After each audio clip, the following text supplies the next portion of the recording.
Alımlarının kevyerleri eğer kaharınız gelip yalnızlık edip senin planın edeyin, senin planın ederin deyip hapı tövgünüz tövgüde diye dinden çıkayanlar solvadı diye. Dinden çıkayanlar diye. Yani dinden anka çıkışı yani yine şu altı kelimeni aydıp tövbe etse anka dinden çıkışı yani ankadan diyenler diye. Onun için namaz tersanından sonra namazı durma kanır ya namazın git.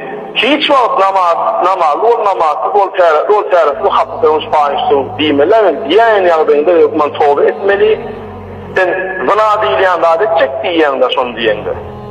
Sen falan deyin ya senin falan doğunun neyme deyin, ecin neyme deyin, falanın neyme deyin diyen ya ödünü illa dövdüm. Sonra zına işini edecek diyen de. Estağfurullah Allah Teala'nın ayetine karşı geliyor, hükmüne karşı geliyenler elbette ondan sonra şeytanı beğendirir, Allah'ın dinlendirir. Tövbe edip kelime-i şehadeti, altı kelimenin doğru gaytalamanıdır diye.